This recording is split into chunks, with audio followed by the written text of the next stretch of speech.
And welcome back everyone to Law of One episode number 12. Today I'm very excited to be joined by the entire team at LLRESEARCH who've agreed to do a fun little interview here, a little roundtable discussion where we get to answer some of your Law of One questions. So first of all, guys, I just want to say thank you very much for taking time out of your day to do this. I've been really looking forward to this. We're going to go through probably about 10 questions, and I'll give each of you guys, to have your crack at it. I have a lot of Law of One students on my channel, probably the majority, I would say. And so I put a post up this week on my story saying, hey, I'm having the LLRESEARCH team, send in your questions. And I got about 500 questions. So I spent the weekend sorting through them. But I have you guys booked for like 37 more podcasts. So we'll schedule that after this one. So we're going to go through the first 10 or so here. And before we do that, I want to give you guys a chance to give a quick little background on yourselves, because I'm sure most people are very familiar with Jim, but maybe not as much with Gary and Austin. So we'll go around starting with Austin. And what I'd like you to tell the viewers is just your name, where you're from, how long you've been with LLRESEARCH, and what your current role is with LLRESEARCH. So Austin, we'll start with you. All right. My name is Austin Bridges. I am from Louisville, Kentucky, where LLRESEARCH is based currently. And my role with LLRESEARCH is co-director. I've been here in Louisville with LLRESEARCH since 2013, so 7 years now.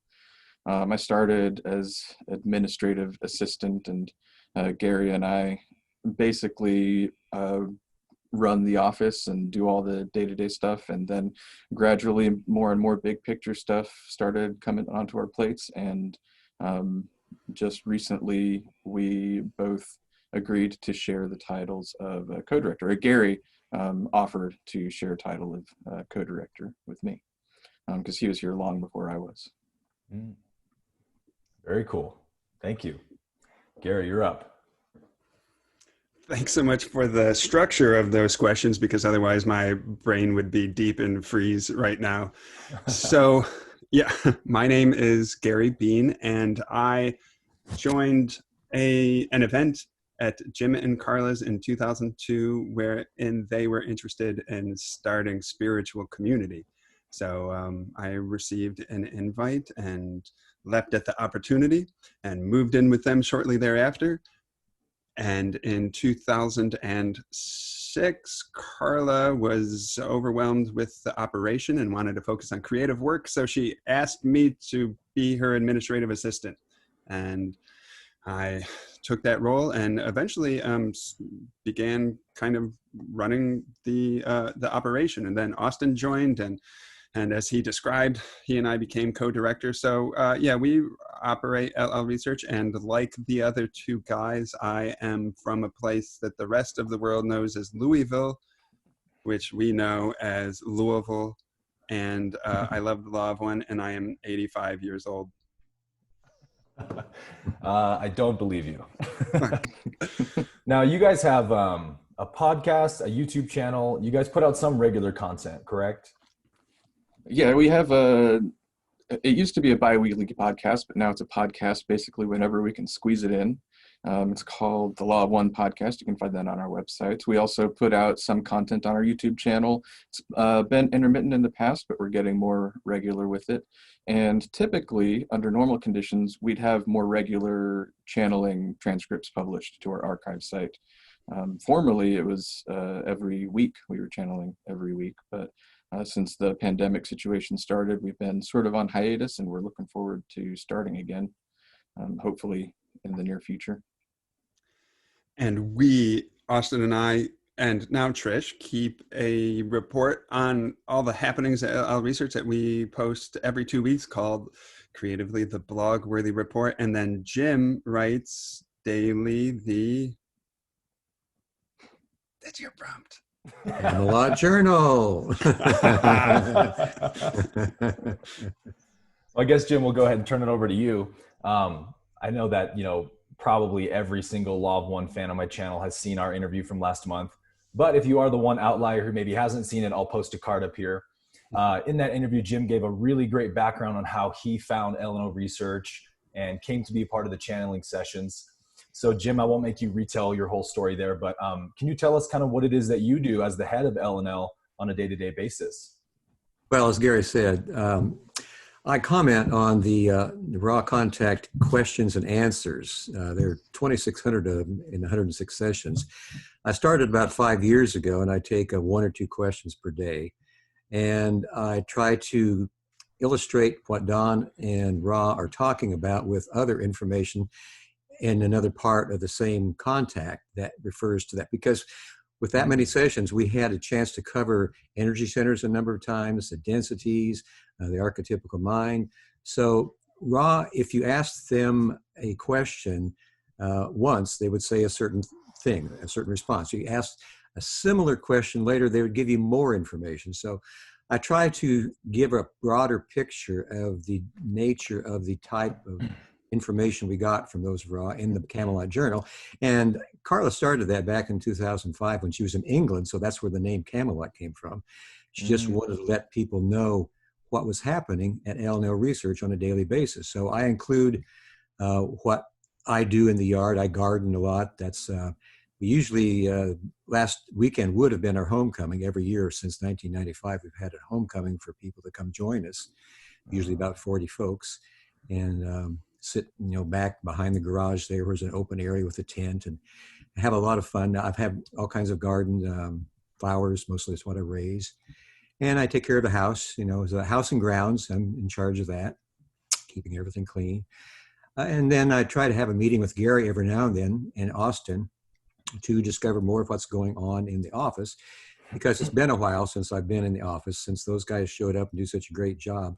They don't need me there, but I like to know what's happening. So we have a little, well, as Gary said, there's a blog-worthy report that comes out every 2 weeks now. When we were here in person, we would meet in person, and I would, get a report that way so I could keep up with what was going on. And so that's basically what I do. I have various kitty cats I take care of. I feed birds, I feed the fish. I have a pond with fish in them. So I'm very much into the nature spirits and things of natural, organic, growing nature. It's funny you just said that, Jim, because one of the questions that I saw that I threw out immediately was, does Ra say anything about spirit animals? And I don't think he does, so I threw it out. But that's good to know that you're into that side of things. I really want to say also that I appreciate so much how much work you guys do on the raw material. And, if people go to your website, I think they'd be very shocked at just how much material you guys do make in terms of, transcripts of every interview and the commentaries and the blogs and YouTube channel, podcast. You guys are kind of always, continuing to plumb the depths of the raw material. And I really appreciate that, obviously as a consumer of the raw material, but as somebody who appreciates channeled work, especially, it tends to be where, whether it might be like A Course in Miracles or the Seth material or the Wingmakers, there's so many great channeled materials that just get channeled and sort of dropped, and nobody kind of takes responsibility for really going deep into that material, organizing it. And you guys do that in such a marvelous way, which makes it so much easier for people to navigate through the raw material. Functions like being able to search for key terms. That's helped me so much in my studies as well. So just want to say thank you guys. And I think I speak on behalf of everyone when I say that. So I guess now that we've done the introductions, we'll go ahead and dive into the questions. So what we'll do is kind of just like a round table, beginning with Jim, then we'll go to Gary, and then Austin, for who gets the first crack at each question. And then after they're done, I'll call on whoever else has something they might want to add, and then we'll go to the next question. Sound good? Good. Awesome. So our first question comes from Instagram user @Ali_Cohorst, and she simply asked, and I thought this was a good question to kick things off with. She says, how does reincarnation work? Do we have individual souls, or are we just a part of the source? So we'll go ahead and start with you there, Jim. I would say both is true. We are all individual expressions of the one creator. And part of what we are doing in each incarnation is making another step back towards union with that creator, to discover the creator within us. And apparently we all have spiritual families as well. We can decide to incarnate as a group to help each other in our growth, So each plays a certain role and provides what Ra calls as catalyst, or those opportunities to learn and to grow that sometimes feel rather difficult and traumatic within the incarnation. But those times of difficulty are also times that present us with an opportunity to expand our understanding, expand our ability to love unconditionally, because that's what we're all here for in this third density, whether we're actually from here or this is their first time here, we're coming from somewhere else to help out. So we're trying to open our hearts in unconditional love. And apparently we have as many incarnations as we need in order to learn those lessons. And as Ross said at one point, sometimes after we become conscious of this process in the incarnation, then before the incarnation, we plan it ourselves. If we're not conscious during the incarnation of how this all works, we have teachers and guides in the higher self that help us to determine how to make certain opportunities available for learning. But once we have that consciousness in the incarnation, then we do it ourselves. And sometimes we try to take a few more courses than are really possible, and we overload ourselves. Mm-hmm. So sometimes people run into difficulties in that regard. But yes, we are the creator, and we're here helping the creator to know itself by the choices we make, and we're hopefully by those choices also becoming able to know the creator. Now, you said something at the beginning there, Jim, about soul families, that sometimes we can choose to incarnate individually or as a group to help one another out with our lessons. That's a question that I get asked semi-often, and I'm never exactly sure what to say because off the top of my head, I can't think of any references from the raw sessions where they talk about that. But does that come from other channeled work that you guys have done with LLRESEARCH, or is that actually somewhere in the raw material? There is reference to incarnating as groups and so forth, but most of the material I get from that regard, that section, is from Dr. Michael Newton and his Journey of Souls and Destiny of Souls, and also Dr. Brian Weiss and the Many Mansions, Many Lives, Many Mansions. There are a lot of books around where they correlate back and forth this type of information, that we do have these soul families, and they do incarnate as groups sometimes. Sometimes we change roles. So that's basically not from the raw material, although Ra does make general references to incarnating with groups. For example, Carla, they gave background on Carla, how she chose to incarnate and to have various people help her be companions on this journey, so that the lessons that she would learn would be a part of something that was a shared experience, and she could have the comforts and inspiration of those friends. And I believe that Gary and Austin are some of those friends, and Gary's wife, Trish, that he mentioned earlier.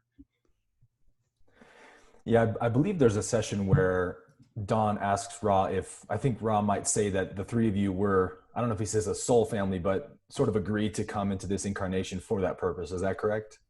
Right. They call us this triad, that we had been together. We've been together a number of times, and that was one of the reasons we had such an easy harmony between the three of us, which was one of the basic things that supported the raw contact, was our harmony.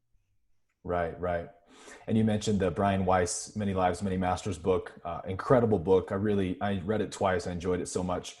I also get asked pretty often about parallels between other material and the raw material, because there are so many. Such as Dolores Cannon's work, Brian Weiss's book. And my answer is always very much, yeah. I mean, you see the raw material showing up in all kinds of other spiritual works, because it really is such a unilateral spiritual text in that way, which, many people find when they come to read it. But thank you for that answer, Jim. I guess I'll pass it off to Austin if you have anything else you wanted to say.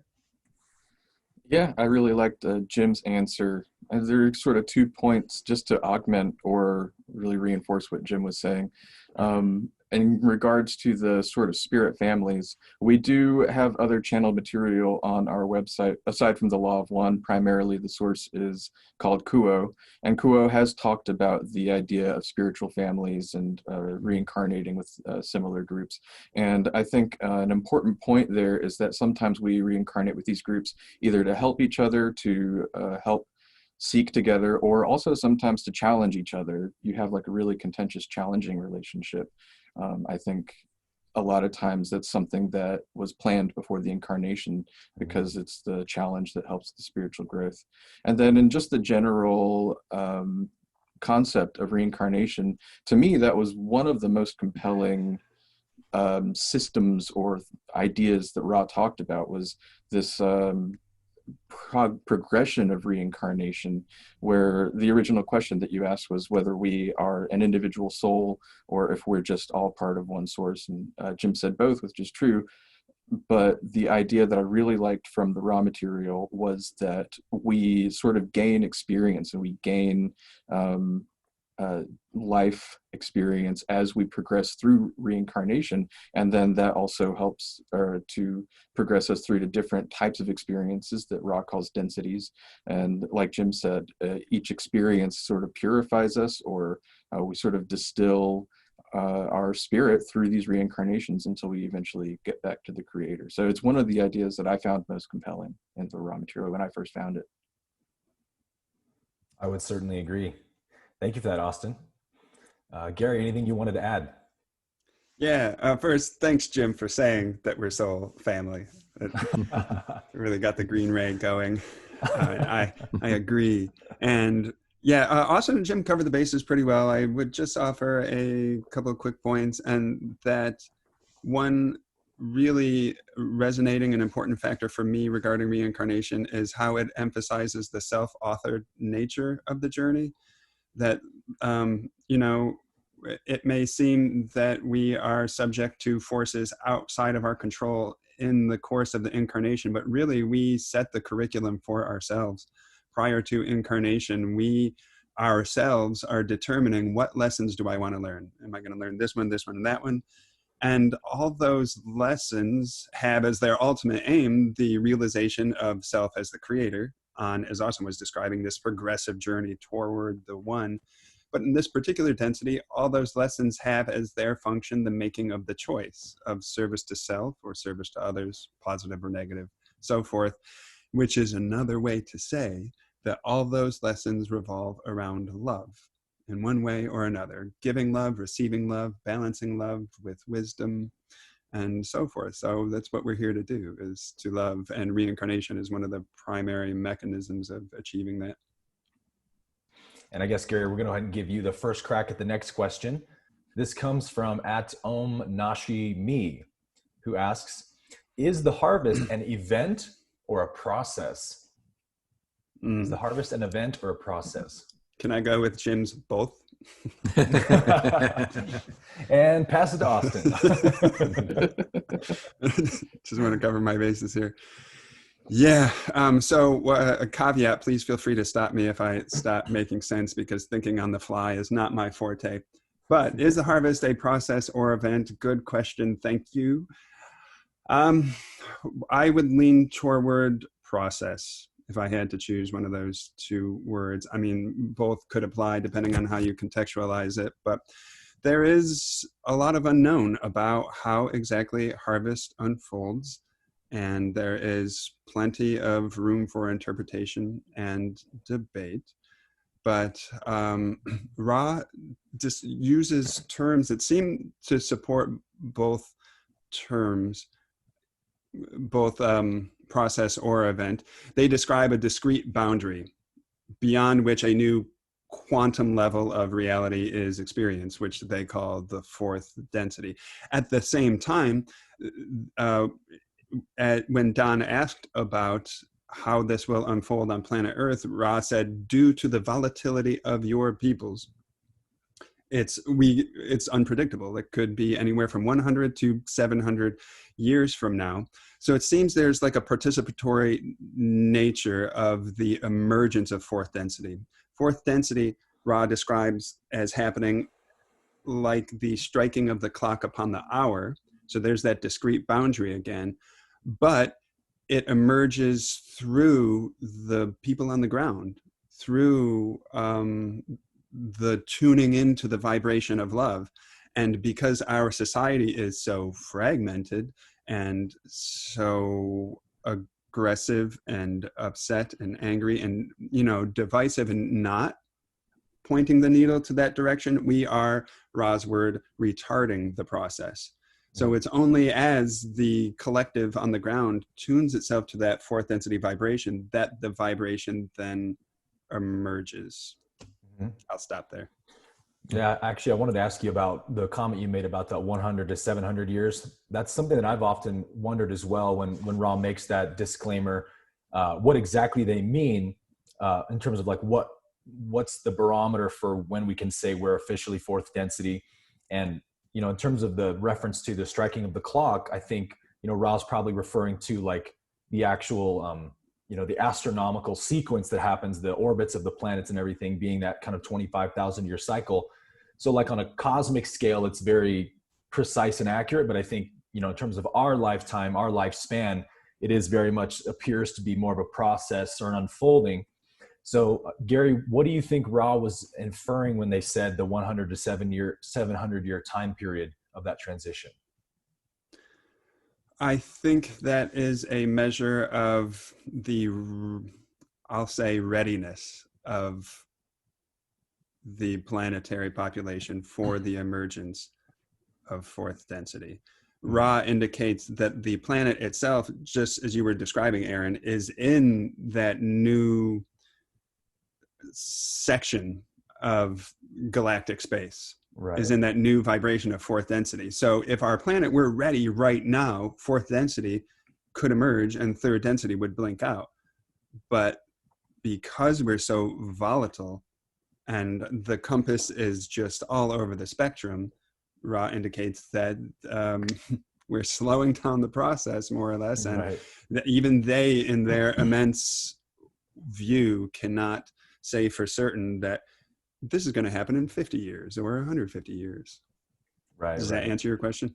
Yeah, very much so. We did actually also get a question where somebody basically asked, what's the chances of, there being some kind of like event on our planet that sparks a sudden transition to fourth density?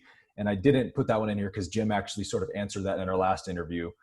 But the idea is it's possible, but not super probable, right? Yeah, there's lots of ideas floating out there about like the instantaneous ascension. Like one day we're all going to we'll vanish or we'll like uplift or rapture idea. And there's more, and I would turn it over to Austin or Jim. There's more that can be spoke to regarding the gradual transition with regard to the dual activated bodies and so forth. Austin, you want to take it from there? Yeah, I like what you said, Aaron, about on the cosmic scale, this looks like it probably is a discrete thing. If you're looking at it from the overview, there's like 700 years is like that.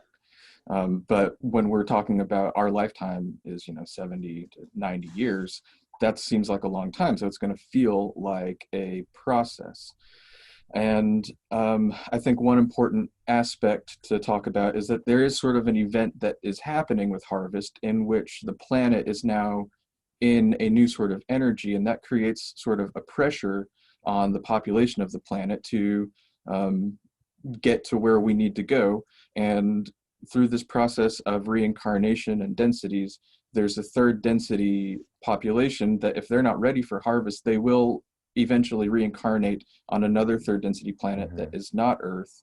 And they will essentially, if they're the ones who are sort of slowing down the process, they'll stop slowing down the process. The people who are ready for fourth density will sort of help to bring that fourth density about. And what Gary was just mentioning is called dual activated bodies. It's one of the really sort of obscure, weirder parts of the material, but essentially what Ra talks about is we currently have entities, souls incarnating on Earth who are what Ra would call fourth density in nature. They have essentially already harvested and they are fully ready for fourth density, but they incarnate early on Earth in order to help aid that transition. And they have this dual body, which it's hard to know exactly what that means, but in some sense, they have a third density body and a fourth density body. That fourth density body allows them to accept more of that fourth density energy that is now coming to Earth, and help to share that with the planet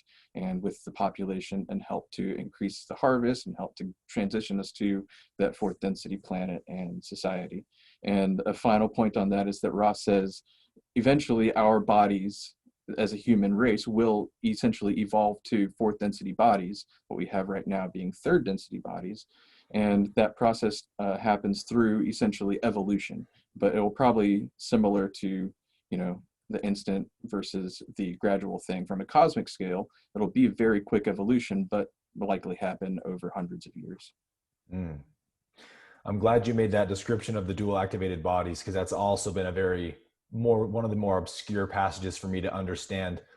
You know, some people will say towards those kinds of concepts taught by Ra, like the dual activated bodies, they go, yeah, it's so weird, I don't understand it.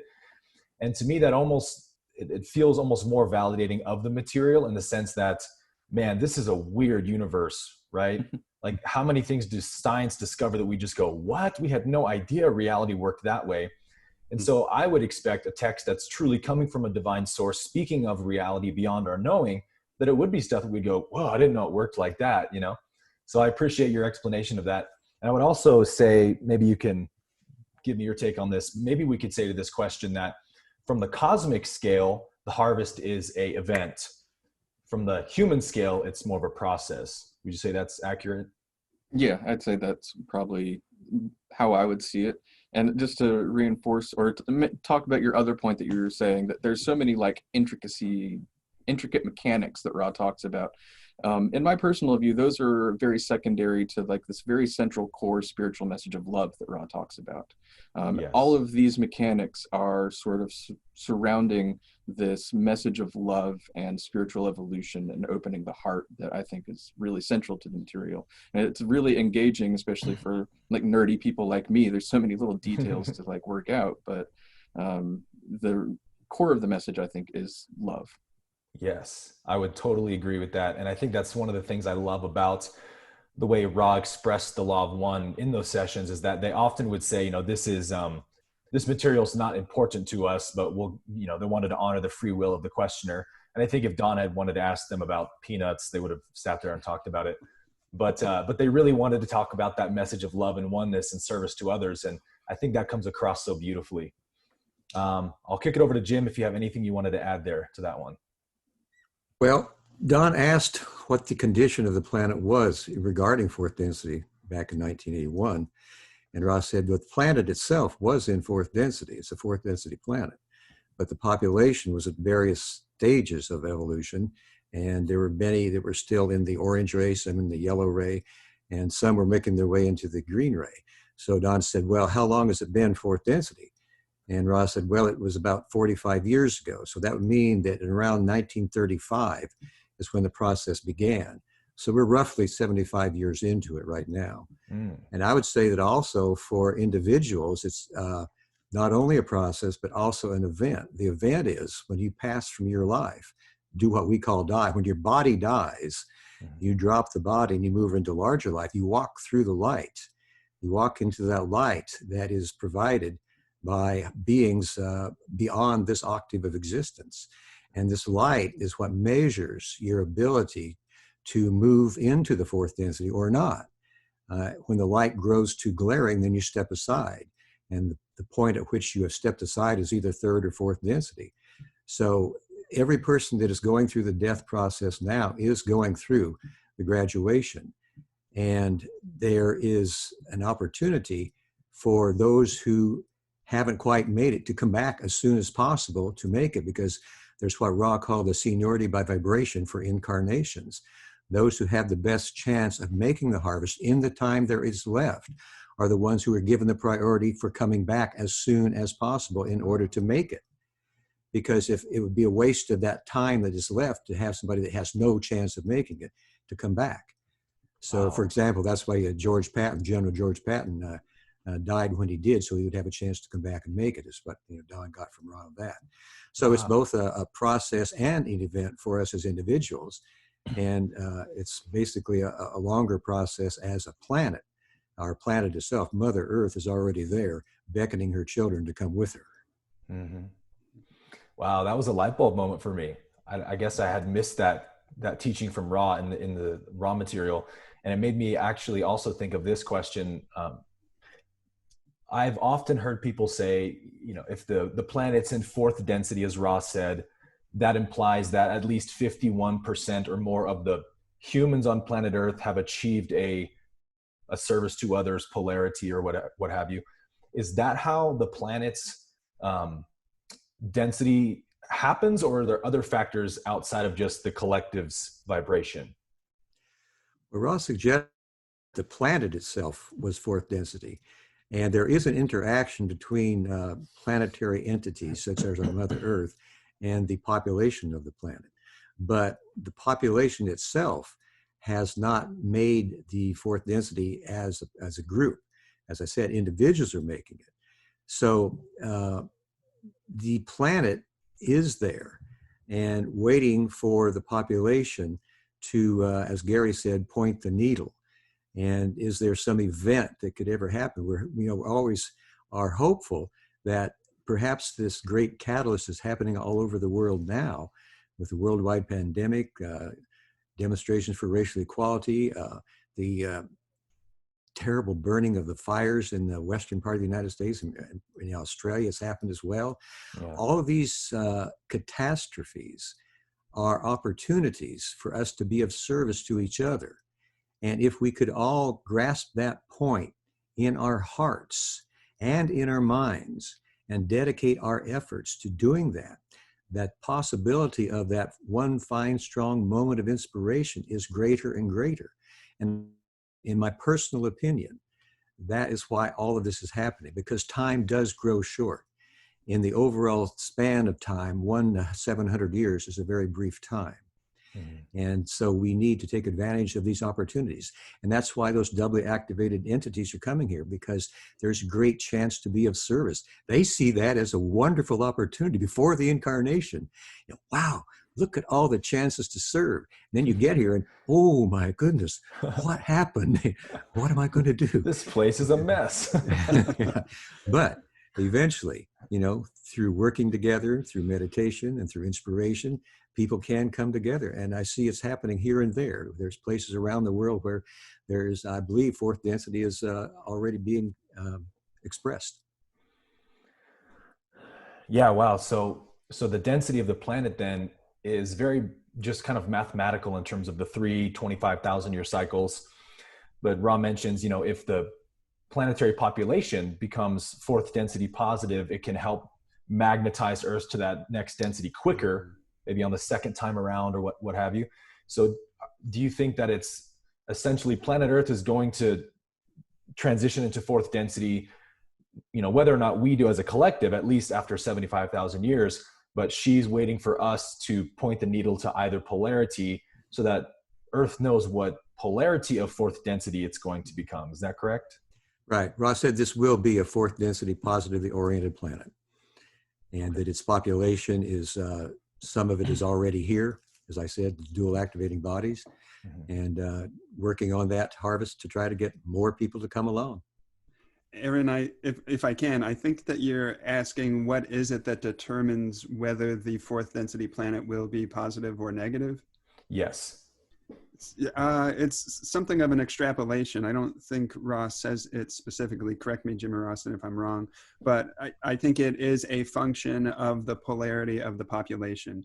And because this particular planet has among those who have made the choice, they are majority positive. Therefore, fourth density Earth will be positive. Had our planet gone more negative, then my presumption is that this planet would have become a fourth density negative planet. Right. And what about if the population is still in that margin of 6 to 50%? If the Earth becomes fourth density, does it just go towards whichever polarity it's closer to, or does it wait for the population? That's a fascinating question. So you're saying, like, what if nobody had made the choice on the planet? Like what? Yeah, like what if they're not 51% positive or 5% service to self? Yeah, I hadn't considered that before. Would it be like a fourth density neutral planet? You know what I mean? Yeah, would it just be vacant? Or, well, Ra does indicate, and this might be a lead, Ra does say that when this planet becomes fourth density positive, there will be those from our third density experience who have made the choice and who graduate into the fourth density positive. But because there'll be lots of, let's say, openings on the planet, other third density graduates from other planets elsewhere, who knows, in the galaxy will come here to enjoy fourth density positive here. So in that weird situation where 75,000 years elapsed, nobody's made the choice, the planet's empty, presumably it could be filled by or graduates rather from other planets. Right. Okay. I guess it wouldn't be very likely or even maybe possible that that would happen, because as the course of events of time passes, so much catalyst is introduced, kind of like what we're experiencing now, that the population's going to choose one polarity or the other, right? You're going to have to choose one way to respond to calamities in the end. Well, Ra indicates that most on this planet haven't, but yeah, to your presumption, some will at least have had to have made the choice by 75,000 years. Right. Fascinating. Could go on a lot more about that question, but we'll go ahead and move on. Thank you guys for your answers. Next question comes from @Sean Graves, who says, are there certain practices that can help us shift or transition into fourth density with less turbulence? I thought this would be a good follow-up question to that one. So Jim, we'll go ahead and start with you. Well, I think one of the primary pieces of advice the Confederation philosophies always contained since the channelings began in 61 is meditation. And I think that each time we meditate, that we are engaging in a communication that is not in words, but it is with the Creator. And it is communication that affects us in the level of our being. And that is the foundation of our being, the place where from we stand and we grow and we move. And so I would say that one of the most important things we can do is establish a meditative practice, so that we are always remembering who we are, why we're here, what it is we are seeking. And Carla called it a rule of life. When we started our days, she started this at 12 years of age.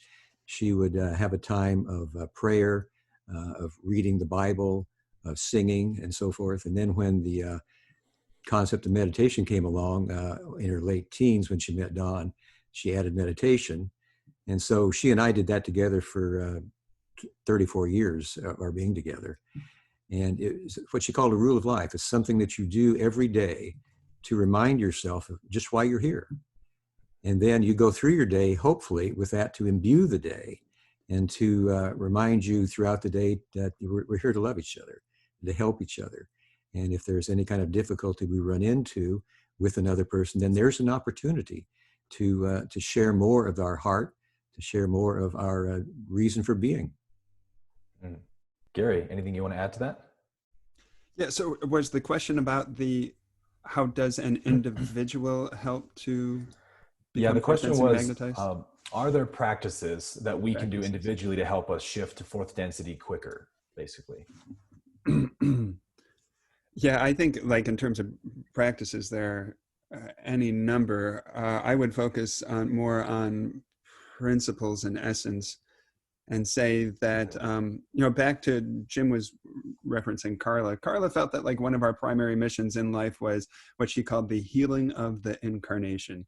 Like we all come into incarnation with, you could call it baggage, though that has a pejorative hue, but karma, yeah, unhealed things, imbalanced things. And our first, most important mission is to heal ourselves through a loving kindness and acceptance and forgiveness and getting to know the self. And in terms of methodology, as Jim mentioned, meditation is one of the most powerful means that anybody has within their own hands to affect knowing and accepting the self.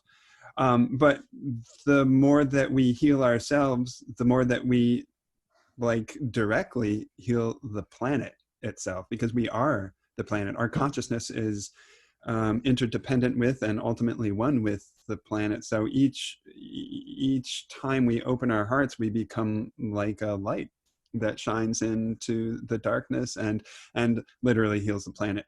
And then the other point of principle I might invoke is to get out of one's own head and tune into what's happening around oneself. Become sensitive to suffering, because that is to be had in abundance here, and there are so many calls being emitted from so many people, whether or not it's verbally being articulated, but for help, for whether it's just emotional support, a listening ear, some kind of practical help. But there's widespread suffering, and the more that we can tune into it, the more that we can show up for that and try to respond to the call, the more that we magnetize ourselves service to others. And that is the movement towards fourth density.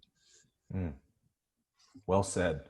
And correct me if I'm wrong, Gary, but isn't there a session where they ask Ra a similar question, maybe about how to transition or maybe how to open the Green Ray Center? And I believe Ra gives them 3 practices, such as gaze into a mirror, behold the creator. Yeah, you're right. And thanks for referencing that, because that's key. Yeah, Ra says we can, Ra was really reluctant to advise like specific practices, but on that one that you're quoting, they said, here is a general exercise that's like universally applicable. Yeah. And they say, look within the mirror, see the creator. Look at other selves, see the creator. Look at the creation about the self and see the creator. Yes. Austin, anything you wanted to add to that? Yeah. Among those exercises, the number 1 exercise that Ra gave, and I pulled it up, so I'm kind of cheating on this. It's the most nearly centered and usable within your illusion complex. So the most usable within our life is the idea that the moment contains love. And the idea is to consciously seek that love in every moment. So that, I think, is a good practice and sort of speaks to the heart of what Ra talks about, is every moment, no matter what sort of turbulence is arising. I think turbulence is the word the questioner used for this question. There's love contained in that. And so it also is an opportunity to bring up another core concept in the Law of One that Ra, I think, would use the term catalyst to describe that turbulence. And catalyst essentially being experiences within our lives that help us to evolve spiritually, or in another sense, help us to learn more about ourselves, to understand ourselves as the creator or as a part of the universe. And so to talk about helping either individually to evolve to fourth density or helping the planet to evolve to fourth density, I would say a central practice would be to recognize where the turbulence is in your life, what moves you the most, and take that into meditation, take it into contemplation, and figure out what that turbulence is attempting to teach you. And the idea isn't necessarily to stamp out the turbulence or to become an unemotional being, but it is to find love, to bring love to whatever experience is being had at that moment, and to learn more about yourself. And one of my favorite passages from the material that Ra talks about, the question is, how can one best serve, essentially? And Ra says the best way to serve the creator is to share the love, or to serve is to share the love of the creator as it is known to the inner self. And so that is a process of knowing yourself and accepting yourself and understanding what your role here is. And it could be that you're an activist, you're a meditator, you're an artist, but it's just a process of coming more and more to the center of your being and understanding how you can share the love of the creator with the world. I love that you brought that passage up. The moment contains love. I remember when I first read that passage, it kind of took me a moment. I just kind of sat there and absorbed it, because you see that really is possibly the simplest, maybe the simplest fourth density or green ray, so to speak, practice we can do is, in any moment you're in, any experience you're in, look for where the love is in that moment and focus on that. And I was just watching some of the recent protests going on, and there was that shooting in Austin, I believe it was a Trump supporter got shot, and there was somebody on the the left side who was kind of like celebrating his death, saying, "Oh, I'm glad that a fascist was killed today." And it so broke my heart to hear that, sort of like Gary was referencing earlier, just the absolute disconnect happening right now in our world. These two sides, what do they call it? The bipartisanship, just being at war. It's kind of hard to witness and see that part of our collective shadow. But part of my ego immediately judged the woman for saying that. What a horrible person who would say that. And then something in me almost like spoke softly, saying she needs love too, right? She's somebody who's absent of love and is reflecting that in her behavior. And then immediately upon seeing it that way, you could feel the heart open again, right? So I really think that is such a simple but incredibly powerful practice we can all be doing. Thank you for that question, Sean Graves. Next one I want to go to is from @NeoPeng, who said, what is the relationship between meditating on the I am to activating higher density bodies? And I believe this person's probably asking this because I had just done a series last month called Remember I Am, which is very much about this practice of, bringing yourself back to awareness in almost in a meditative way, remembering the sense I am, being very like Advaita non-dual kind of practice. And people are very curious because I teach both of, the law of one and a lot of non-duality. Where's the connection between the raw material and some of these masters like Ramana Maharshi and Nisargadatta? Will their teachings about, meditating on I am, will they help us to ascend to fourth density? I think we're on, let's see, Gary, correct? You want to take the first crack? I can, but I do want to know Austin hasn't gone first yet. This is your question, Gary. Like I was going to pass it to you if it came to me anyways. Okay.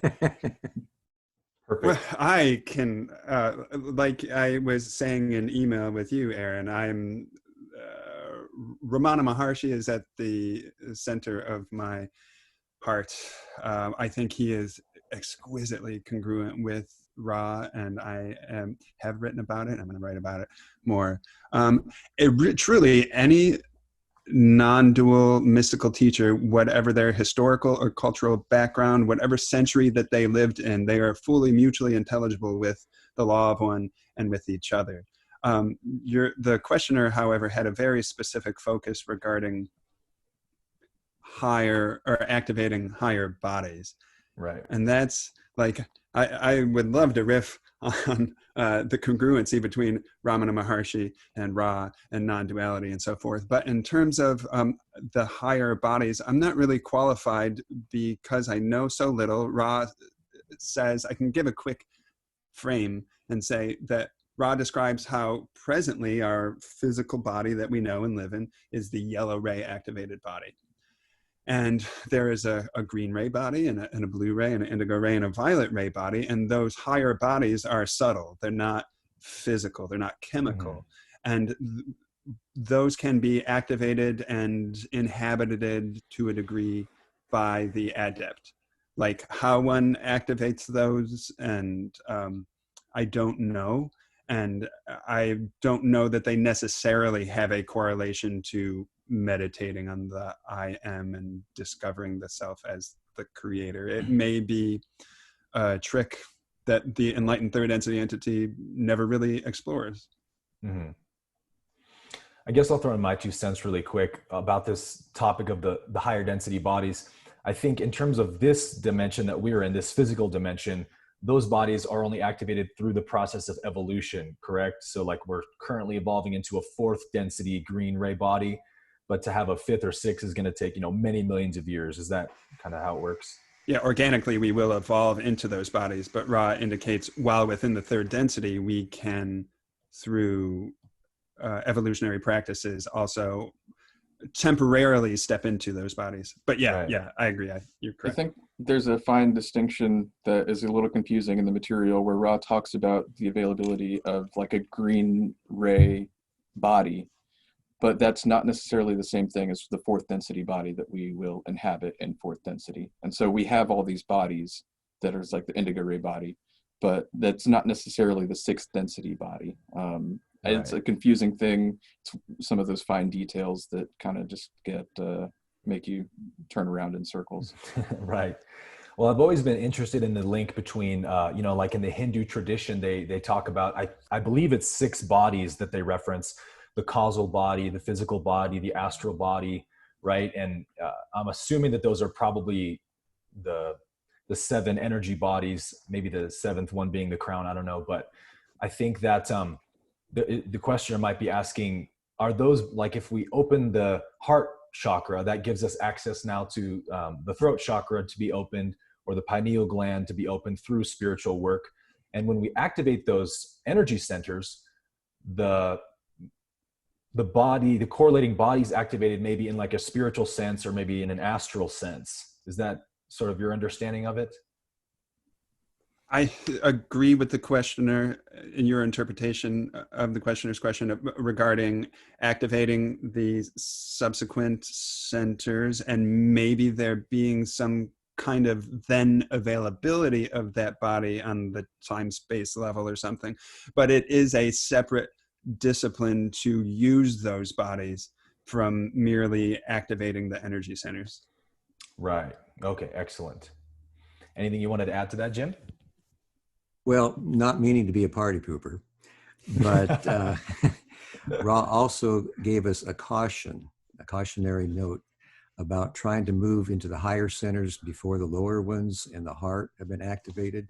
Mm-hmm. That if, as spiritual seekers, we value those higher centers more than getting an overall balance and getting the lower centers in total balance, the heart opened, then we have an opportunity to go further. But I think we need to be sure that we've got that work done first. Those are the first grades, and those are the foundation upon which we build our structure of our crystallized self. And right. Unless we do that, then we run into problems.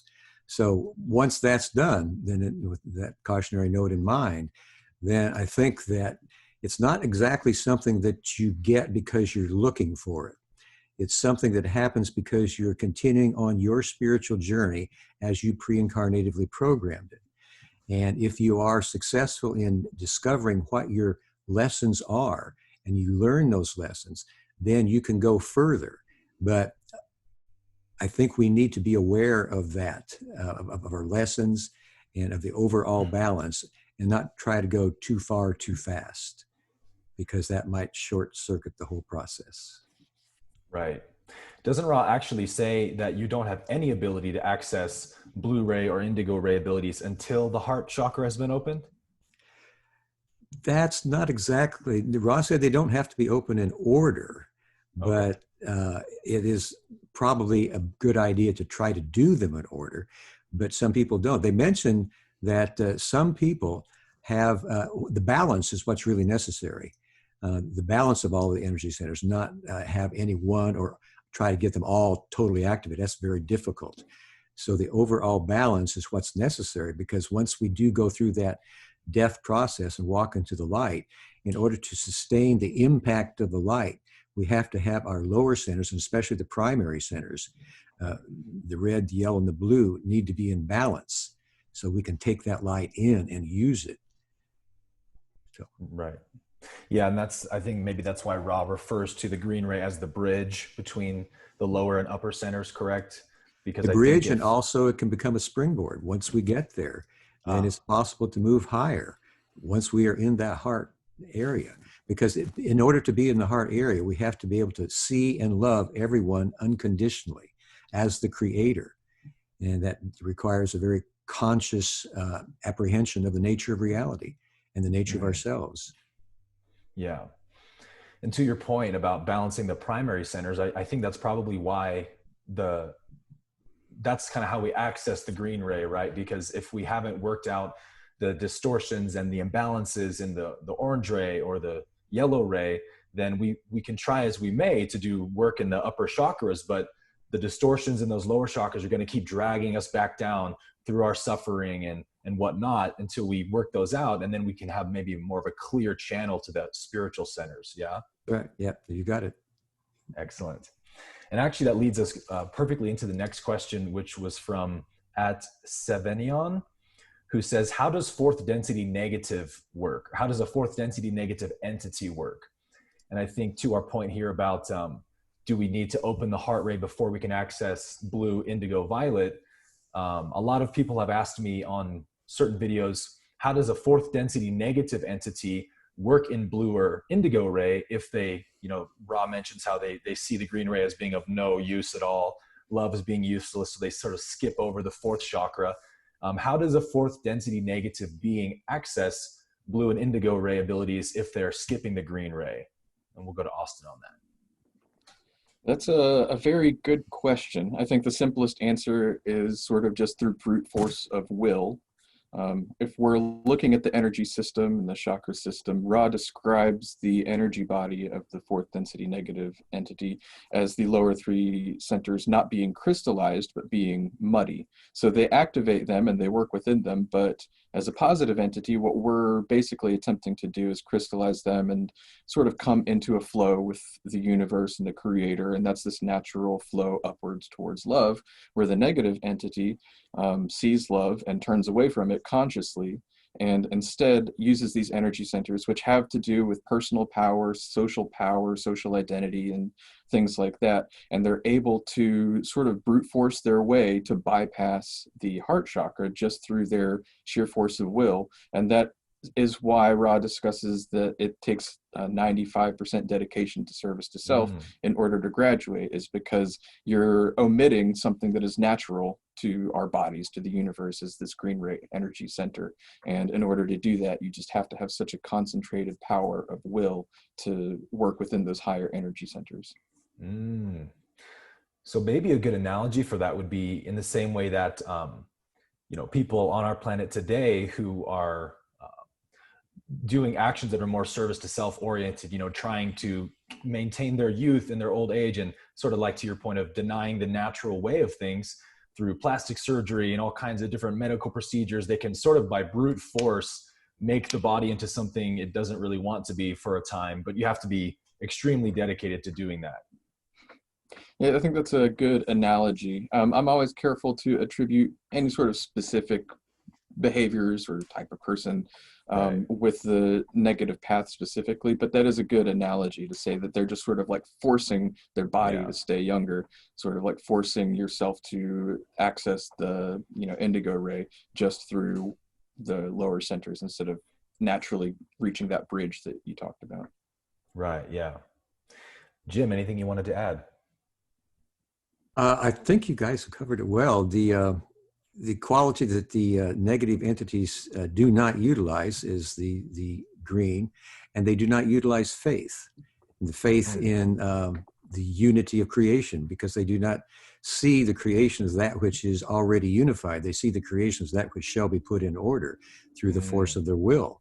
And their will is what is most important, and they utilize it to separate themselves, number one, from those around them, and to control them, and to gain their power and to move forward with that power into further polarization until they run into the sixth density. Right. They have to stop. They must concede. Yeah, so the negative path kind of seeing the universe through the lens of separation versus the positive seeing it more through oneness. Right. Anything from you, Gary? Yeah.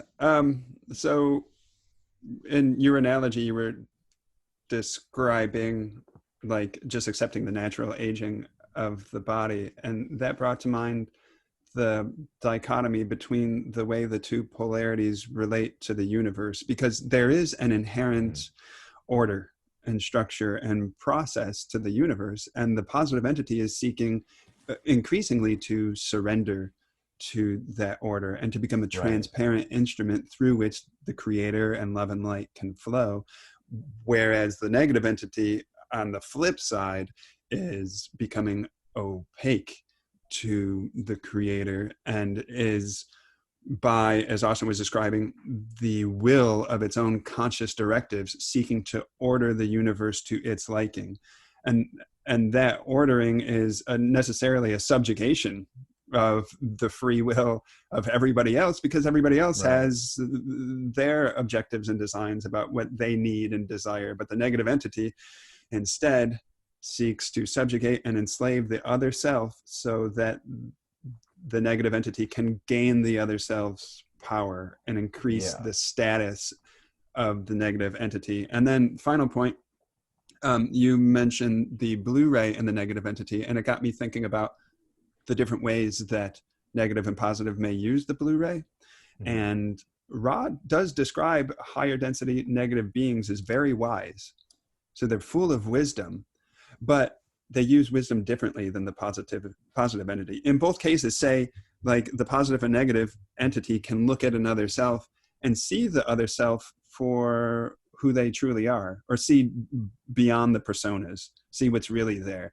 But the negative entity will seek to exploit those vulnerabilities that they see, whereas the positive entity will seek to empathetically support and empower the other self. Moreover, the negative entity will use its Blu-ray to deceive, to lie, to manipulate, to trick the other self, whereas the positive entity will use the Blu-ray to bring clarity and to speak truth and to inspire, always with the goal of honoring the free will of the other self and empowering the other self. Okay. I like the connection there between your point and when Jim mentioned the passage where Ra says, the negative path sees the universe as that which shall be put in order. Maybe we can see it more through that lens, to the questioner's point of anything you do with service to others in mind or seeing through oneness is going to be polarizing you positively. And any action you take where you're seeing through the lens of separation or how can I take from this person is going to be polarizing you to the negative polarity, essentially. The two key words that Ra uses to delineate those paths are acceptance and control for the positive and negative. Right. Because to your point, people, we very much resist the aging process. The ego mind does, because it sees it as like a mistake maybe the universe has made. This shouldn't be happening, right? Yeah. And the positive accepts the way the universe works. So it's not that you're a negative entity if you are, we all struggle with those things, right? But it's just a catalyst for our own polarization. Yeah, I'm not happy about the crow's eyes around, or not crow's eyes, crow's feet around my eyes and the gray hair. But yeah, it's something one must surrender to. Well, you're looking great over Zoom, my brother. Because I'm a negative entity. Yeah. Do we get to everybody on that one? I believe so. So we'll go to the next question, which comes from @Amna Ben Jassem. Apologies for butchering that. This person asks, what is white magic? We'll start with Jim. Well, basically, Ra describes white ceremonial magic as the ability to cause changes in consciousness at will. And it's done through rituals. And the Order of the Golden Dawn is probably the most well-known magical group that's been in existence for decades. Dawn was involved with that, not as part of the group, but using their material, because they had put out a number of books that give you rituals that you can use to raise the consciousness of a place or the purification of a place. In another location, Ra gave an even better definition, I think, of magic, and that conscious ability to access the subconscious mind. Because in the subconscious mind, we, between the two minds, we have the veil of forgetting. So we don't see this great reservoir of potential, of knowledge, of power, and of love that is there, that can be utilized. So what we're trying to do in the white ceremonial magic is to access some of that power in order to achieve union with the Creator. I seek to know in order to serve is the basic principle of any white ceremonial magic. It's not just done for the self. The self is seeking to know the Creator so that as the Creator, you can go about your life in a more effective way and be of service to people more effectively. And so that's basically in a nutshell, the white magic. That was a fantastic answer. Thank you, Jim. Austin, anything you wanted to add? That was a fantastic answer. So I don't have a lot to add. I think maybe one point to reinforce is just that magic can be pretty much anything that helps you to connect with the Creator, connect with yourself. But the idea of ritual magic, I think, is that there are rituals that you either take from somewhere like the Golden Dawn, and they have a certain power because people have been performing them for so long for a certain purpose, and you're sort of like activating that accumulated power. Or you can form your own rituals or create your own rituals, and as you continue to perform those rituals, it sort of activates, whether, I think both magically and psychologically, your brain itself sort of learns that the ritual means the specific thing and helps you to enter a certain state of mind. And that state of mind for white magic would be a state of mind to serve. Right.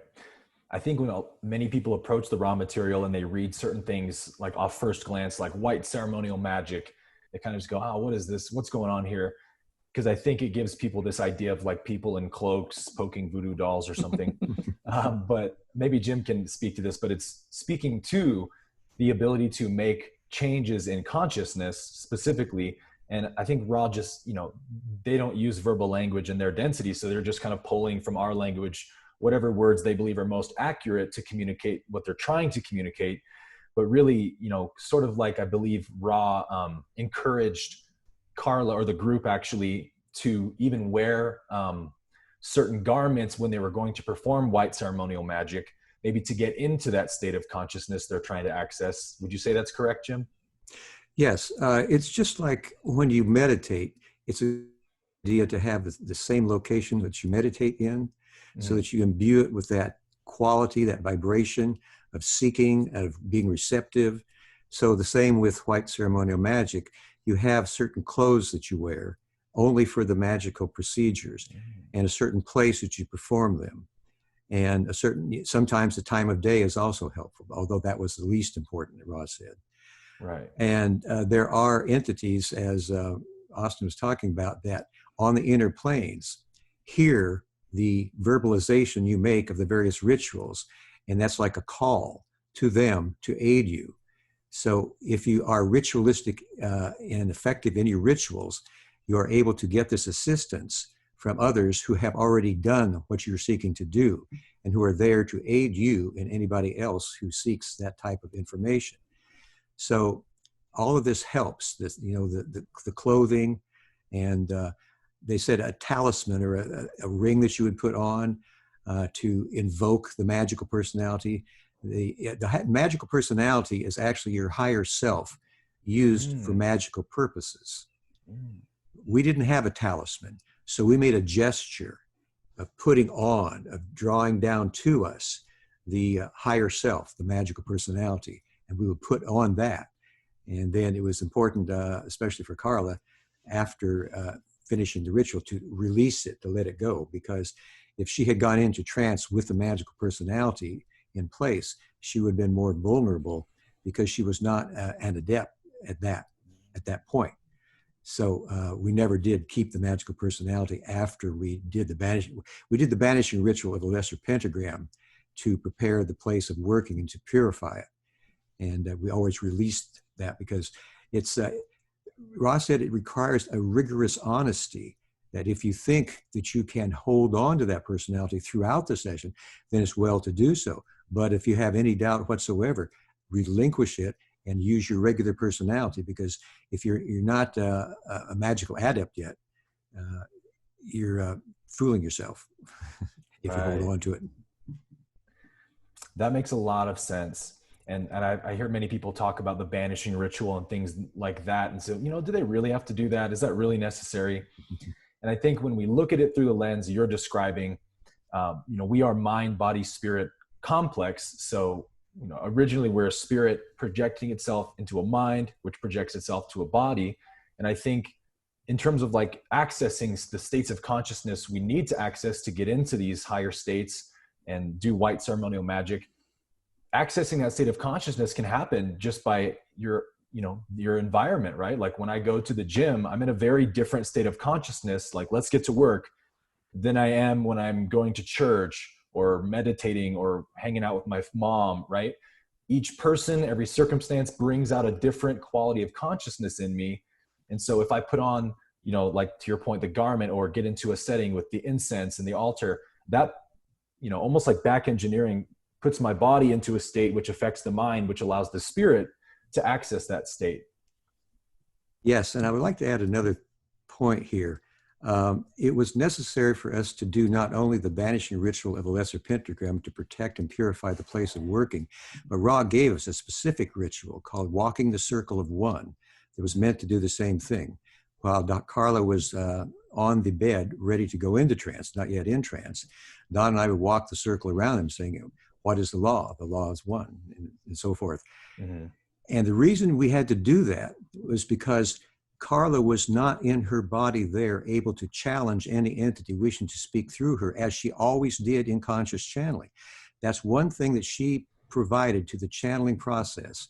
It's something that a lot of people weren't aware of, and some people still aren't, that you need to challenge any entity wishing to speak through you every time you channel, because as you are providing light that has the ability to change consciousness, those of the negative polarity have the right to be heard as well.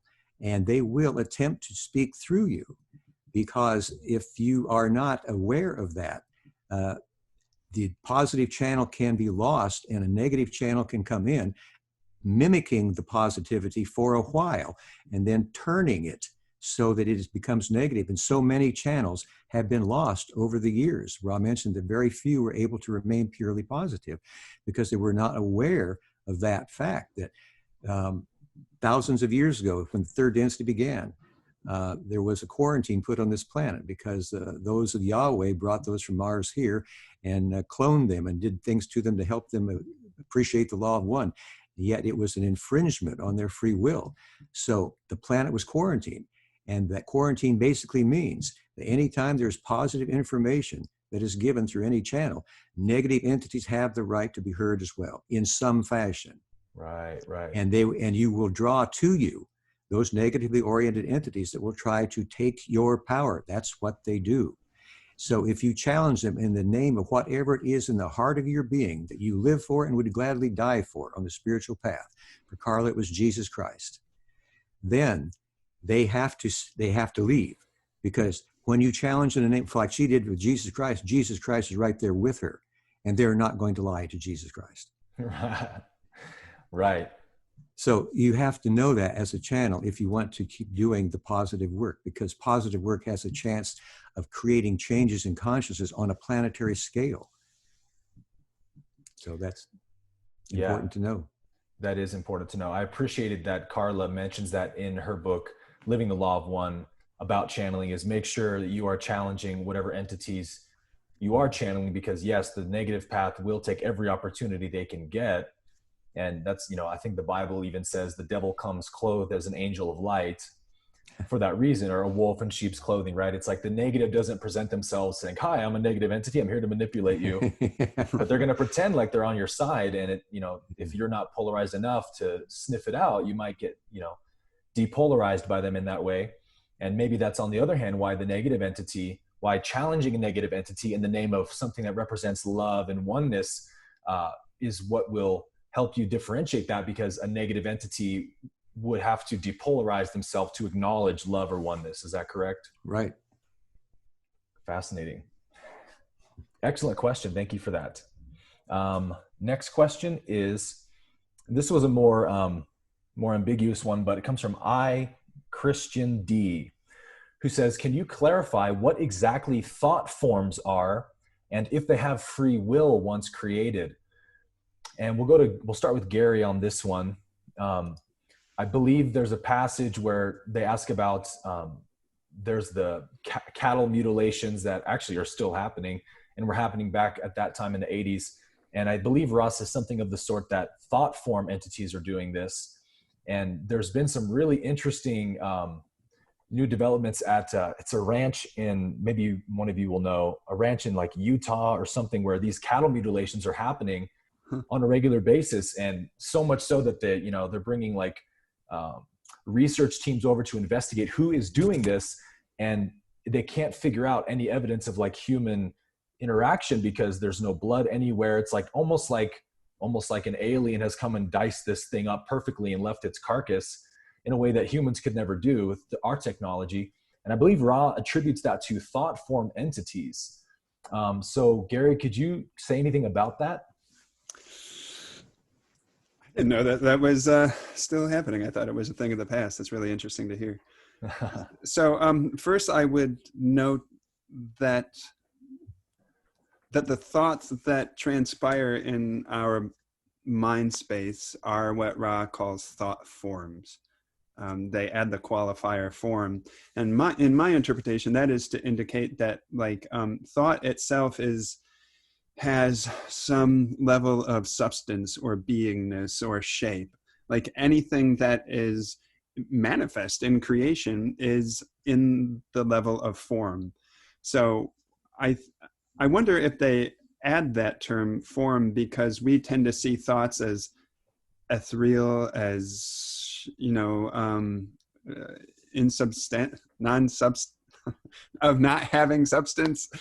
And there Ra is saying that these are beings almost that live within us. But you are asking, or the questioner is asking, about thought form entities, and that's a separate category altogether. And I can only give a generic reply to that because I'm not quite sure myself, except that to say that a thought form entity would be some kind of construct that exists according to the purpose of its creator. So it was brought into being by some kind of negative magical work, presumably negative. Maybe there's positive thought form entities, but this negative adept using magical means manifest this thought form entity that has just it's robotic, maybe, I don't know, it has a specific function, and it only lives so long as that function is served, and it doesn't have its own otherwise independent being. But in terms of its relationship to cattle mutilations, it's one of those details that I read and don't absorb and gloss over. So I would look to Jim or Austin to see if they have any greater recollection about it, how that worked. I don't remember specifically. Yeah, and I just looked it up in case any of the listeners were wondering. It's the Skinwalker Ranch. It's super infamous for this kind of metaphysical, weird, abstract activity. Lots of weird sightings of things, and a lot of these cattle mutilations. So I guess we'll go to you, Austin, if you have anything you wanted to add to that. Yeah, like Gary was saying, the terminology can be a little confusing because Ra talks about thoughts, just any thought is a thought form. But then there's also these other weird thought forms that do cattle mutilations. It's a pretty big gap between those two things. And Ra doesn't really tell us precisely what thought forms are or how they form. So there's a lot of interpretation in my understanding, but my understanding is, like Gary was saying, thoughts have a form. Thoughts are things in a certain sense. Perhaps that form is in what Ra would call time space, or like the astral realm, something like that. And so if we ourselves continually have a certain thought, perhaps like a negative anger sort of thought, it might start crystallizing as a sort of thing that imposes on us. And then I think the thought form entities that you're talking about, like the ones that do cattle mutilations, like Gary, it's one of those things that I don't fully absorb anytime I read it because I was never that interested in it, but I may be completely wrong. I believe what Ross said was that those are thought forms that were sort of formed by the collective consciousness of humanity that then would sort of do these cattle mutilations, and that would represent certain sorts of fears that we had as a collective. And so we ourselves might have like individual thought forms that might not take such a specific solid form, but when the power of our collective creates a thought form, maybe it can take the solid form in reality instead of just in time space. And then Ra talks about like the negative entities in higher densities. They can probably take this idea of thoughts being things and then manifesting in our reality to create even more specific, seemingly solid thought forms. And then I think the questioner asked if they have free will. It's an infinite universe. Who knows what is possible? It wouldn't surprise me if there was some sort of thought form that could take on free will because it was just so well crystallized and then started doing its own thing somehow. I don't think Ra specifies if that's possible or not. Right. Well, I have one little adjustment I'd like to make in what Austin said. it's true that in higher densities, especially in the fifth density, that thoughts are things. And that especially the fifth density entity, positive or negative, can create its own body in whatever form it wishes to, so that many times we as third density beings are visited by a being from beyond that creates a body to communicate with us that we can recognize. So they're able to change the body according to what they wish to present to us as a recognizable, helpful form in the positive sense. In the negative sense, Ross suggested that the McCaddle mutilations were created by thought forms from the Orion group. And the thought forms were then doing specific damage to the cattle, taking the same organs out every time, because in our mass consciousness, those organs mean something. They're usually sexual organs that are taken out, and the heart and liver and so forth. And that gives the mass consciousness of humanity a jolt and causes this fear to arise, which the negative entities then see as a food. They use that themselves and live on it. So these thought forms are created by the negative entities to do specific damage and to cause this the mass consciousness of humanity to be vulnerable to their intrusions. On the positive side, Ron mentioned that they created thought forms in 1954, UFOs that were able to communicate with President Eisenhower, Edwards Air Force Base, and gave him the opportunity to make a choice to accept the offer of the Confederation to reveal to humanity that there were extraterrestrials, that they were here to be of service. And this was not Ra himself, this was Ra's thought forms. And unfortunately, at that time, I say unfortunately, President Eisenhower did not feel that the people under his control in the United States could accept the possibility of there being other forms of life in the universe. So he rejected the offer, and each went their own way. And as Ross said, now that we need help even more than ever before. So, and when they created their bell-shaped craft, that is also a thought form, and it got them here. They didn't. Don asked them, "Why did you create, a bell-shaped craft?" They said, "Well, we wouldn't use our bodies as the focus for such a traveling because we would seem to be other than your other selves." Yeah. They had enough problems with being worshipped by the Egyptians 11,000 years ago, so they learned not to do that again. Yeah. So that's basically it. Yeah, thought forms are created. They're just as real as the form that created them, that imbued them with the life that they have. That may be the primary reason why extraterrestrials of the positive polarity aren't willing to reveal themselves yet, because probably there'd be how many religions formed overnight, right? Worshipping them. Right, yeah. Or the other half would scatter in fear. So, but I think that's an interesting point about the thought forms being from the Orion group. And I'm glad you mentioned that, because Ra talks about the quarantine around planet Earth, which prevents too many negative entities. I know every so often there's lapses in it so that negative entities are allowed to come through if they can. But for the most part, they try to keep preserve the free will of Earth by quarantining it. So maybe if the Orion group wants to infringe on the peoples of Earth, they have to do so through the quarantine in the form of thought forms. Would you say that's correct? That's one of the techniques they use. They use everything they can. They're very inventive. They are very wise, as Gary said. Indeed, they are.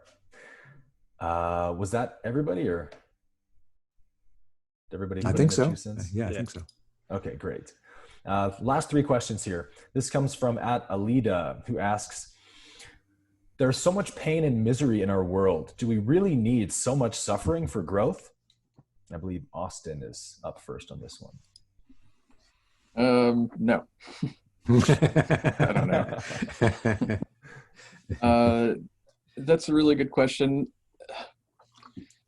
The one perspective to look at it is that the process of life is, in a sense, an experiment on behalf of the universe.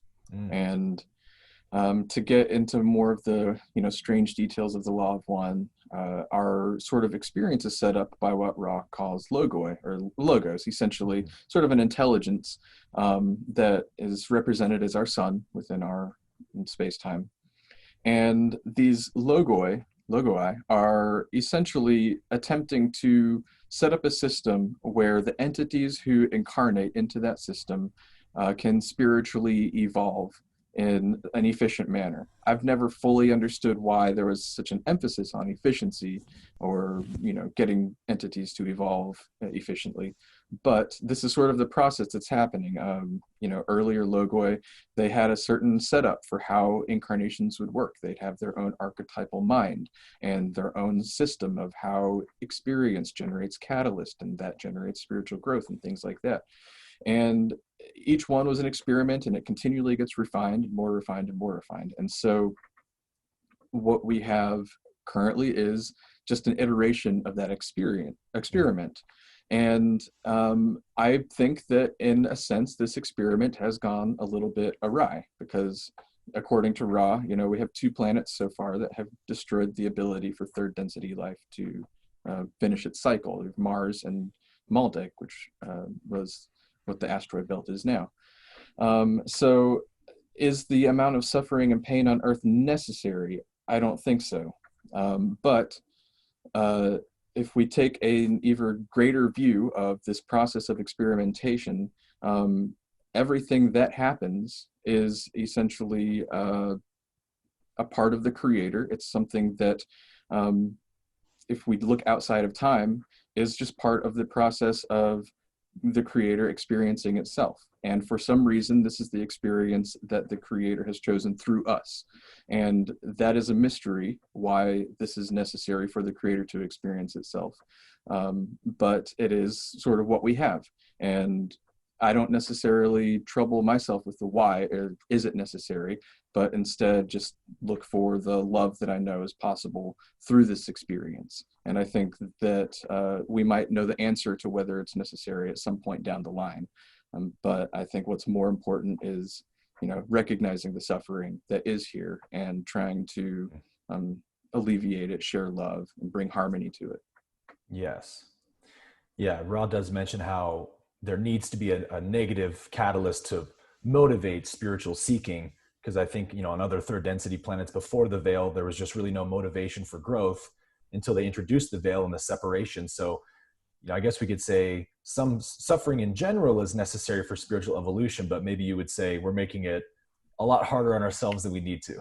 Right. Yeah. There's, some suffering I think is innate in the system of spiritual evolution. Like, we're going to experience things that we don't want to experience, and that is what helps us to progress.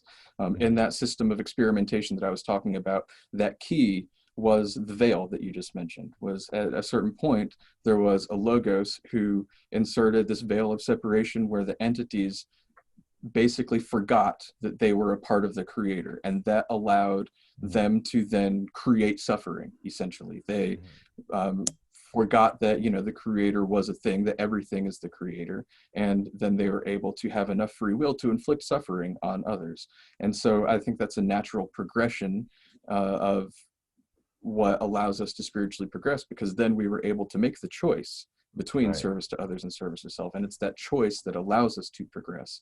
Making that choice without the veil is sort of meaningless, because you already know everything is the creator. Your sort of natural choice is to not cause suffering. And so it's a meaningless choice. When you insert the veil, that choice becomes meaningful and helps us to spiritually progress. And that, I think, is sort of what the creator was looking for when the creator decided to experience itself. Right. And to that point, maybe that's why they refer to the negative path as the path of that which is not.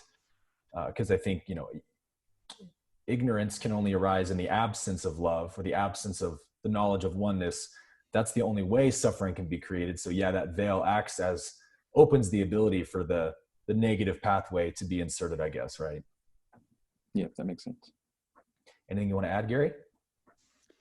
Yeah, so like both of you and Austin are describing, suffering is a motivator. And to expound a little bit on pre-veil life at the earlier portions of this octave, Ra describes the situation of third density entities who were more or less like aware of the oneness of all things. So nothing was threatening to them. Everything was secure, and they were happy, I guess you could say, just kind of blissing out on the happy bus. And they weren't doing their work.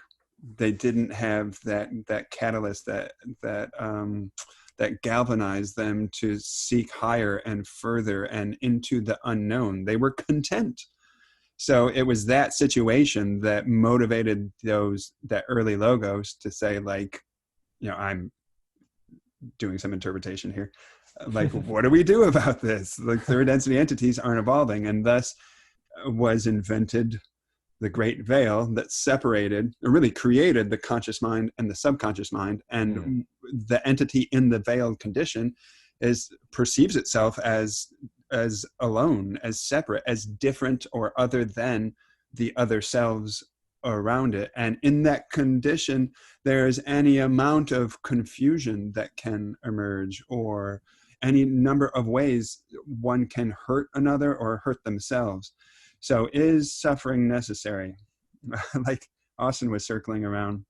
Apparently those are early creative sun bodies, creative principles decided that yes, some amount of suffering is needed because third density entities aren't evolving. But is the amount of suffering that we experience on this planet needed? Eckhart Tolle says that suffering is only necessary until it's not necessary. Right. And the quantity and quality of suffering that we experience on this planet happens not by imposition of some outside force, but by virtue or by function of our own free will, our own choices. However uninformed and confused and poor those choices may be. Such a good point. And it becomes, Don asked this question, or a related question, and he says, like, there seems to be a runaway condition of pain where people are experiencing more pain than they can make use of. And Ra says that it is like the situation of the 2x4 to the head.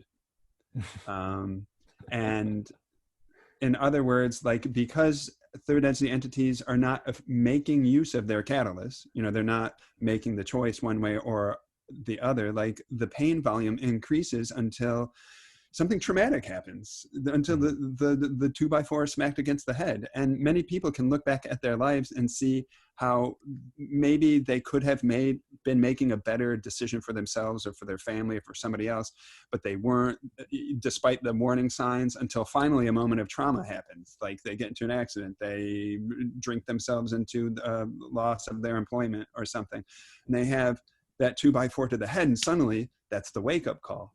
And I think on a collective level, we're constantly experiencing this trauma and this 2x4. It's just collectively, we're also tend to not be grasping the baton and getting it. So the suffering compounds on top of itself, and we get more and more confused. And Ra even indicates the lifespan has been shortened greatly. But just final quick thought, that question of suffering, I think suffering and evil, those two questions are I think the two centralmost questions around which religions form and are created, and the two most potent philosophical queries of humans' quest for understanding. It's any number of perspectives, and it's a big subject.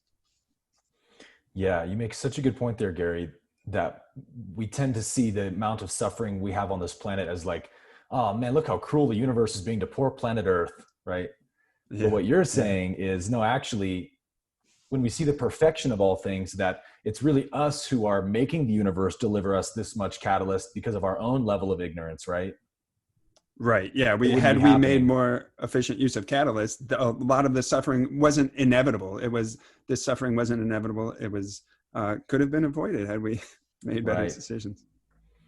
Blame it on the darn grasping thumb, right? Monkeys. Anything you want to add to that, Jim? Yeah, I think it's important to realize that this is an illusion that we're living in. It's a classroom, a laboratory. And we come here to learn certain lessons. And Roz said that a lot of the learning is traumatic.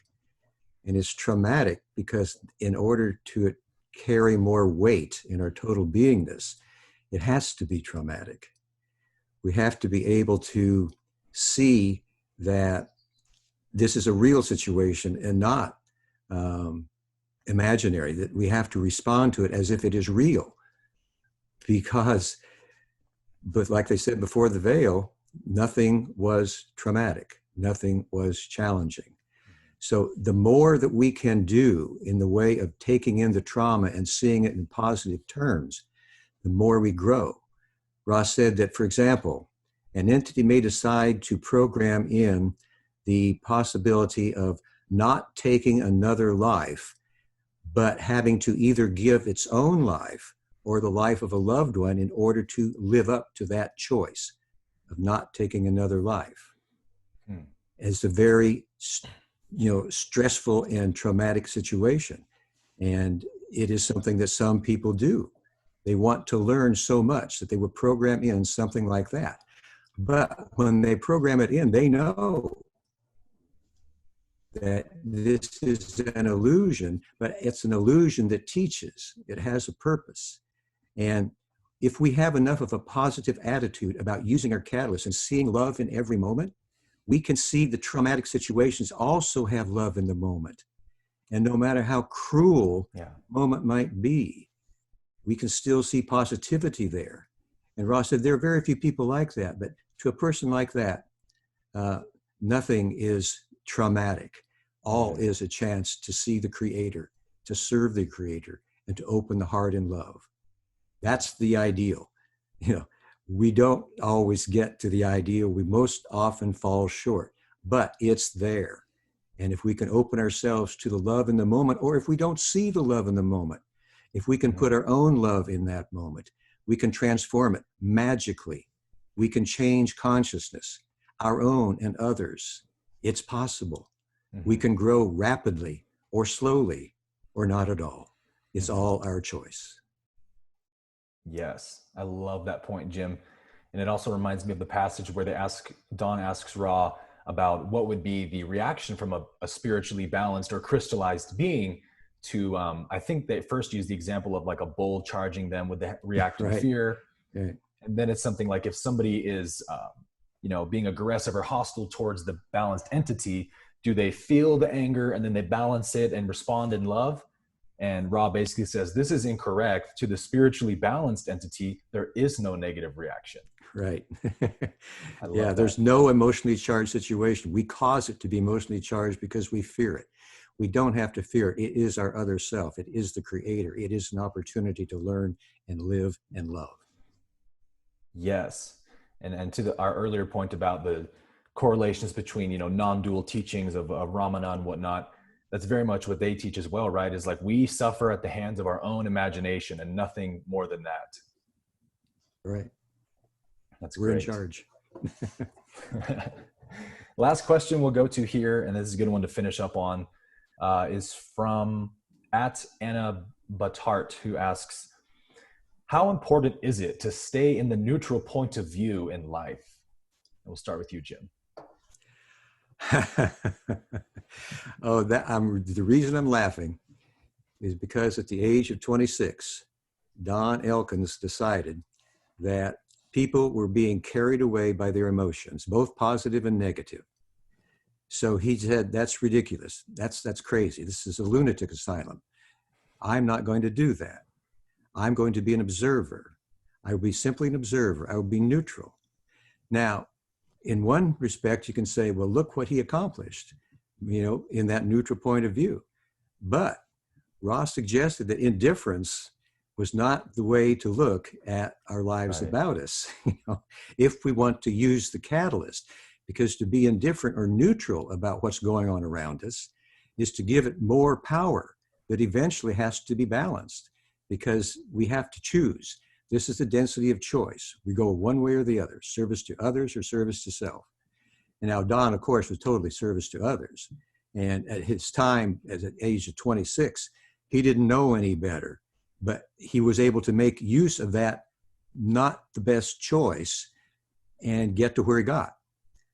But I think that neutrality is probably not a good idea. I think it results in what we discussed in one podcast as a sinkhole of indifference. People don't choose, they just ho-hum. I want to get enough money to support my family and live in a good neighborhood and have good insurance. And after that, that's cool. You know, everything's okay with me. Right. Not going to do much evolution there, are you? No. Yeah. And I think that's such a great point, Jim, because I think when we talk about neutrality versus a positive or negative point of view, it's really more that we're speaking towards like Don's point about being overly emotional on the positive and the negative side is like the ego within us chases pleasurable emotions or pleasurable experiences in life, and it runs from painful ones. And it's really that tug of war we play between pain and pleasure that causes us to suffer. And really, we could look at love as neutrality in the sense that it looks on both the dark and light with total unconditional acceptance. It doesn't choose sides, right? So neutral, definitely not in the sense is what you're saying of being indifferent or not caring, because we're here to make the choice between oneness or separation, and we have to make that choice. Yeah, I think we're here, like in that quote you were making in session 42, we're here to give love no matter what's going on. And if we can do that 51% of the time, that's failing 49, we're harvestable. Right. But that's our goal, is to give love, not to be neutral, to love. Yes. When in doubt, love. Yes. Beautiful. Anything you want to add, Gary? Yeah. I was just digging Jim's vibe there at the end. I don't know what the questioner precisely means by neutral. Right. Is that It's like kind of stoicism, indifference, political neutrality? But yeah, I find my heart entirely congruent with what Jim was expressing. We are here to care. We are here. Ra uses the word bias. We are here to bias our consciousness in one direction or another. So we're here to be passionate, to pursue a path and to care. But Aaron, you were hitting on something that really eloquently about the aversion to pain and the grasping and attachment to pleasurable experiences. And I think there is wisdom in cultivating equanimity and learning to detach and watch the passing play of the mind. I think that and to practice mindfulness, I think that is an extraordinarily helpful tool to come into contact with the deeper self, and also to the best of one's ability to practice non-attachment to outcome, to know that it's like really what's more fundamentally important is the intention, is refining one's intention, cultivating and developing one's intention and desire, and giving one's best, but not being overly attached to the outcome, knowing that like the outcome is ultimately outside of our control. But that's what I would say. And thanks to that questioner and all the others that you asked. These have been excellent questions. They have been, I agree. Austin, any final remarks? Yeah, this is a great question to end on because it lets us really drive home that point of love. Like, if we're interpreting the question is it important to stay neutral? If neutrality is love, then you could say yes. But there's another aspect of that question that I would like to talk about, and that is not to use that as a way to spiritually bypass your own experiences or other people's suffering. You know, spiritual bypassing is essentially taking spiritual principles and using them to just ignore your current experience, your own suffering, your own trauma, or use it to dismiss other people's experiences or trauma. And so when we're talking about a perfectly balanced being only experiencing love, that can be used to essentially hamper yourself spiritually, because if you're just trying to force yourself to love every experience without fully bringing the experience into you and accepting it for what it is, then you're not allowing that experience its full acceptance. You're not actually accepting that experience. You're just trying to cover it up with love. And similarly, if we're talking about looking out onto the world and seeing suffering, it's easy to, like Gary was saying, detach and sort of look at things and be like, oh, it's all just catalyst. It's all just, you know, it's all for their own spiritual growth. But I think there is a really fine balance in neutrality if neutrality is love, to being able to take that perspective, but also engage with that suffering and attempt to bring love to it, instead of just looking at it and saying, I can see love there, but like actually engaging with it. And if you can serving in that moment. I think a really good example is that Don asked a question of Ra, something along the lines of, if an entity is starving, is it better to feed them or to give them information that says, oh, this is a spiritual information, this is a spiritual experience, it's catalyst for you to grow? And Ra essentially said, the appropriate response for an entity who is starving is to feed them, and extrapolate from that point. So it's not that we don't say all of this to basically dismiss other people's suffering. And it's not a tool to, you know, if somebody's suffering, to give it to them and be like, no, look, it's, your suffering is necessary for you. I think it's important for us to realize that love is the central expression of what we're talking about, and offering that love and trying to serve is really the heart of everything here. Fantastic point on that last question. Okay, darn it, you guys. I promised you an hour and it's been almost 2 hours. I apologize, but I guess I can blame it partially on you as well, right? Yeah. We're very wordy people, yes. No, this has been so great, you guys. Thank you again very much for your time today. As we close, I'd just like to give you guys a chance to plug some of your material. If I could have Jim just kind of tell us where we can find you guys at LNO Research, and then I'll have Austin and Gary tell us, kind of plug anything you guys might be currently working on. Our archive website is www.llresearch.org. All of our information there is free in PDF form. If you want a book, you can get that through our online store at bringforth.org. And I think that's about it. Unless, did I forget anything, Gary or Austin? There's a lot. Yeah, LLRESEARCH.org is a primary archive website, Bring Forth the community website. And in terms of like what we're working on now, we're presently, so as most people should know, the Raw Contact was a Q&A conversation that occurred over the course of 106 sessions from 1981 to 1984. And all that audio exists originally on cassette. We have been getting the actual audio of the conversation published to YouTube, synced with the text, the transcript of the conversation. And it's a really surreal experience to watch. It gives the goosebumps to me. Wow. And we launched a new publication series called the Raw Contact Resource Series, whose design is to make study of the Raw Contact. The first book of that has been published. It's called A Concept Guide, and we've got more in the works. I'll leave other specific points to Austin, but do want to add a note of our respect for free will in the way we seek to offer this material. LL Research's orientation in offering the law of one has always been one of dispassion. Like our spirit is, this is available. If it works for you, great. If it doesn't, that's okay too. Like, we can't know what you need. We can't know what your truth is. Like, the path can only be lived and walked by you. And the law of one is only a resource or a tool for you to use as you see fit. Like, only you can know what's true for you. And thanks for this space. Yeah, there is so much to talk about. We juggle too much, so it's hard to talk about everything. So another key one, I think, if you go to our website and you're like, wow, this website looks like it was designed in the 90s. It was.